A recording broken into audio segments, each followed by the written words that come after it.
Ask and it shall be given you. Seek and ye shall find. Knock and it shall be opened unto you. For everyone that asketh receiveth, and he that seeketh findeth, and to him that knocketh it shall be opened. That sounded pretty optimistic again. But again, I think it's a description of the structure of existential reality. And by which I mean, when I'm in my clinical practice and I observe, and this is also the case with my students, is let's say, people's lives aren't what they would like them to be. And so then you ask, why?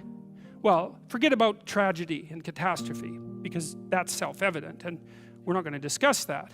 Although the degree to which you bring about your own tragedy is always indeterminate. But I would never say that every terrible thing that is visited on a person is something they deserved.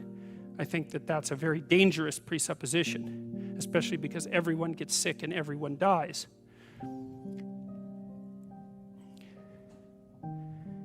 But one of the main reasons that people don't get what they want is because they don't actually figure out what it is. And the probability that you're going to get what would be good for you, let's say, which would even be better than what you want, right? Because, you might be wrong about what you want easily. But maybe you could get what would really be good for you. Well, why don't you? Well, because you don't try. You don't think, okay, here's what I would like if I could have it. And I don't mean in a way that you manipulate the world to force it to deliver you goods for status or something like that. That isn't what I mean. I mean something like, imagine that you were taking care of yourself like you were someone you actually cared for. And then you thought, okay, I'm caring for this person. I would like things to go as well for them as possible. What would their life have to be like in order for that to be the case?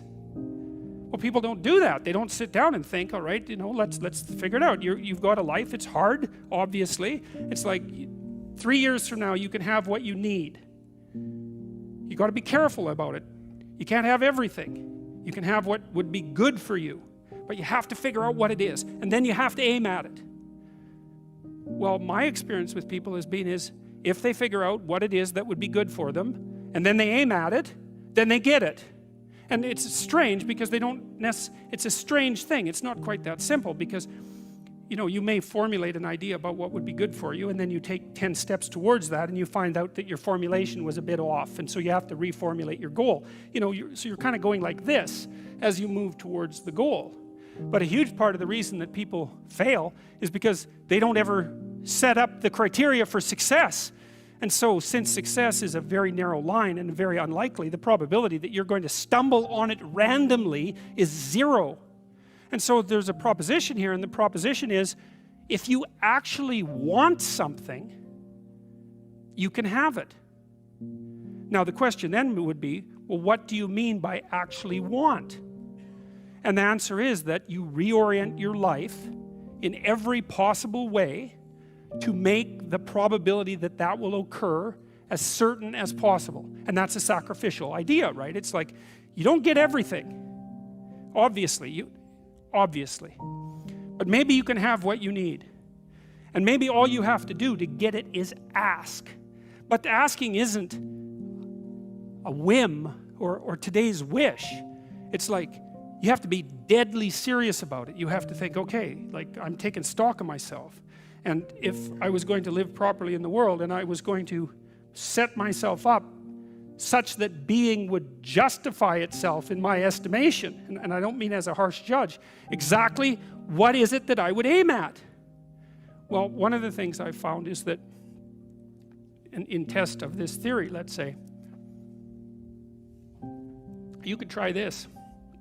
This is a form of prayer, knocking. Sit on your bed one day and ask yourself, what remarkably stupid things am I doing on a regular basis to absolutely screw up my life? And if you actually ask that question, but you have to want to know the answer, right? Because that's actually what asking the question means. It doesn't mean just mouthing the words. It means you have to decide that you want to know. You'll figure that's out so fast it'll make your hair curl.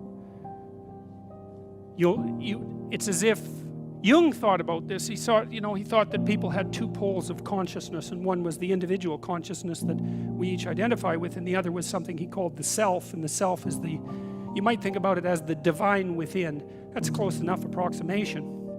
It's the universal part of your consciousness. It's your conscience. That's another way of thinking about it. Whatever your conscience is.